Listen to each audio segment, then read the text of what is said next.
Agora sim, vamos para o nosso tema, né? Cabeça de gordo versus mente magra. E por que eu trouxe essa comparação, versus mente magra? Porque justamente isso, é um padrão mental, não está ligado a uma estética, né? Uma composição corporal, se você é magro, alto, baixo, nada disso. É um padrão mental de auto-justificação para os nossos impulsos, nossos desejos, que a gente não consegue controlar devido a gatilhos mentais e que são, às vezes, ancorados na nossa infância. Adriano, como isso, ancorados na nossa infância? Por merecimento. Às vezes a gente cria um padrão de mentalidade que é o seguinte, é um padrão onde se você comer isso, você ganha isso, ou seja, o prêmio está sempre ligado à comida, né? Menino, se você comer isso, você pode ir brincar agora, se você só vai jogar se você comer o prato todo, come mais um pouquinho. Então esse tipo de situação muitas vezes é inconscientemente colocado na nossa cabeça durante a infância e que também já está ligado a um outro gatilho, que seria os gatilhos emocionais afetivos. De Paiva, que danado é isso que tu falou agora, gatilhos emocionais afetivos. São aqueles momentos que a gente vai para casa da vovó, vai para casa da titia, aí lá na casa da vovó eu vou poder comer o meu bolo de chocolate, de cenoura, com cobertura de chocolate, caramelizado, com cobertura branca, enfim, é o brigadeiro da titia, que tem um recheio, isso, aquilo, outro. Então a comida fica ligada a uma questão emocional, afetiva, e aí a gente traz isso para a nossa vida adulta e quando a gente se depara com situações difíceis ou às vezes cheiros, lugares que nos lembram a essa época da infância, geram um gatilho de compulsão por esse tipo de alimento. Então vamos recapitular um pouquinho até aqui para não ficar tanta informação e a gente se perder no meio do caminho no vídeo, né? Cabeça de gordo versus mente magra é um padrão mental, não tem nada a ver com composição corporal, não tem nada a ver com estética corporal, e sim a questões de pensamentos, a um padrão mental de crenças, de coisas que eu acredito e de coisas que estão no meu consciente e no meu inconsciente e que liberam gatilhos, né? Que fazem eu me auto-sabotar. E o que seria essa autossabotagem? É um mecanismo de recompensa imediata, prazerosa, que está ligado a um momento afetivo, a um momento emocional, a um momento da nossa infância. E aí tem um outro gatilho que é importantíssimo da gente falar, que são as crenças limitantes, certo? Esse é poderosíssimo e a gente precisa estar muito atento. Então vamos lá, de Paiva, de novo, que danada tu tá falando, crenças limitantes, que papo mais doido com cabeça de gordo versus mente magra, crenças limitantes, pronto, danou-se tudo, não entendi mais nada. Calma que eu vou explicar agora.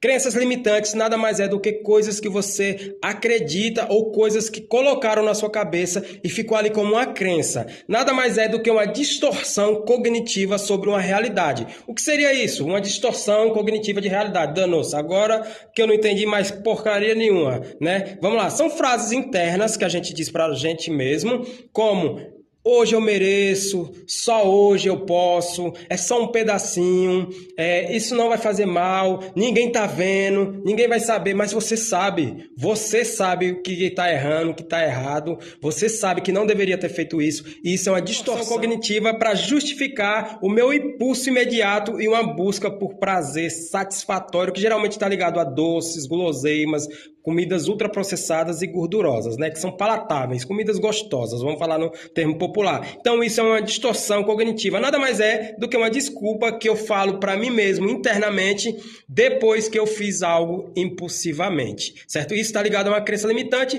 que são essas frases que eu colo na minha cabeça e me limita, por isso que o nome é crenças limitantes, me limita eu a evoluir. E aí tem outras frases que são tão poderosas quanto essas que a gente fala pra gente mesmo, que é: eu sempre fui assim, eu sempre que me lembro, sempre fui desse jeito, eu nunca consegui emagrecer, eu nunca consegui correr isso, nunca... Ou seja, são tipos de crenças limitantes. E tem uma outra que só em pensar já começa a me estressar. E tem gente que não tem jeito, por mais que a gente abra a cabeça, limpe a cabeça, volta para essa crença limitante, que é: ele gosta de mim assim. Ele disse que gosta de pessoas mais cheinhas. Ele disse que se eu emagrecer, eu vou ficar feia. Ele disse que isso. Ele disse que me conheceu assim e que gosta de mim assim. Agora, quando ele está na rua, ele olha para as outras que não são assim. Olha para aquelas que estão com um corpo bacana, que estão magrinha, perna grossa, bumbum empinado, né? Cintura fina. Aí você não pode ter. Por que será? Será que é porque ele gosta assim? Ou porque tem uma questão aí de autocontrole? E por isso que me dá raiva, porque você está colocando a decisão na mão de outra pessoa, do seu corpo, de como você deve ser. Então, respira. Passou, tô calmo. Vamos lá, recapitulando. Então, cabeça de gordo é um padrão mental de autojustificação para impulsos de autossabotagem de recompensa imediata, que geralmente está ligada a prazeres, a sabores palatáveis. Então, se eu sei que é um padrão mental, eu posso modificar minha mente, reconfigurar minha mente, até porque esse nome, minha mente, é a forma que eu vejo o mundo, que eu penso sobre mim, sobre as coisas que estão ao meu redor. Então eu tenho como reconfigurar tudo isso, certo? Vamos lá, vamos para outra. Uma outra coisa que também atrapalha muito é a falta de clareza dos gatilhos mentais. Adriano, de Paiva, o que é isso? Eu já começo a me estressar de novo, meu Deus do céu. Então, vamos lá. Falta de clareza dos gatilhos emocionais nada mais é do que não entender, não saber por que você teve uma compulsão alimentar, seja de alimentos, bebida, doces, guloseimas, gorduras, e você não consegue identificar. Aliás, às vezes você consegue identificar, mas não faz nada para combater isso. Adriano, não entendi nada. Volta pro capítulo aí. Vamos lá. Gatilhos, falta de clareza sobre os gatilhos. Às vezes um cheiro faz com que eu me auto-sabote, um cheiro de churrasco, cheiro de cerveja, eu passar na frente de um bar, que eu sei que vai ter pessoas que vão me chamar, isso são gatilhos mentais, e às vezes eu não tenho naquele momento condição de combater, de recusar. Então pra que eu vou pra lá? Meu Deus do céu, isso já começa a me estressar. Pra que eu vou na casa de fulano que eu sei que vai me oferecer um doce? Aí tem um ponto aqui, não é que você não pode fazer isso nunca, mas se a gente está trabalhando um processo de emagrecimento, uma reconfiguração mental, está querendo tirar essas crenças limitantes, esses padrões mentais, quebrar esses gatilhos de autossabotagem, quebrar esse padrão mental, reconfigurar para um novo, né? Tirar essas frases internas, tirar coisas externas que me atrapalham. Para que eu vou estar em ambientes que só vão me atrapalhar, que vão me prejudicar na minha reconfiguração mental? Me diga, por que eu vou para lá? Não é que eu não possa. Vai chegar um momento que você vai poder. Mas esse momento você pode fazer isso? Você deve fazer isso? Poder você pode, mas será que deve? Esse é o questionamento que eu devo me perguntar. Será que eu devo? E aí a gente começa para pontuar umas pequenas soluções. Vamos lá. As primeiras soluções, né, para tudo isso que a gente falou é identificar o que é que causa os gatilhos, identificar o que é que me gera compulsão, identificar o que é que me gera um estresse emocional, de tristeza, seja de alegria, seja de recompensa, e aí eu começo a trocar esses mecanismos de recompensa. Em vez de eu pensar, eu mereço, e aí eu já penso numa cerveja gelada, num bolo de chocolate, falar, eu mereço uma massagem. Eu mereço agora uma maquiagem bacana, eu mereço me vestir bem, eu mereço um banho bem quentinho, me massageando, me cuidando, eu mereço me hidratar todinha, ficar bonita, cheirosa, eu mereço me cuidar. E aí a gente vai criando recompensas novas, certo? E o segundo ponto é entender esse processo de evolução. Se a gente traçar uma linha, pensa numa linha assim, eu estou no ponto A, preciso chegar no ponto B. E desse ponto A ao ponto B, eu entendo que vão ter dias muito, muito bons e vão ter dias que não vão ser tão bons. Mas eu continuo minha caminhada, eu continuo minha trajetória até chegar no meu ponto B. E aí eu tento me livrar desses gatilhos, dessas distrações, disso que me faz voltar para o ponto A, certo? Esse é o segundo. Estamos em constante evolução.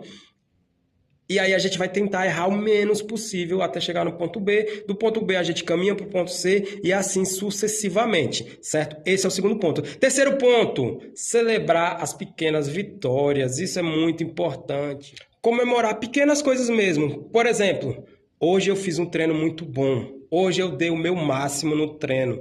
Hoje eu acordei com preguiça, mas eu fui treinar e lá eu dei o meu máximo, fiz o meu melhor. Hoje eu consegui bater a meta de água, bebi água na quantidade certa. Hoje eu recusei aquele convite que me levaria a um caminho de autossabotagem. Eu ia me sabotar lá, eu ia chutar o o balde, enfim, comemora essas pequenas conquistas, entendendo que você está numa caminhada, numa trajetória e é preciso comemorar também. Assim como a gente fica muito mal quando a gente se sabota e vem a frustração, a angústia, a gente precisa comemorar também quando a gente evita, quando a gente recusa, quando a gente resiste à tentação. Então comemore, certo? E outro ponto, o último sobre esse assunto, você está com fome emocional ou fome física?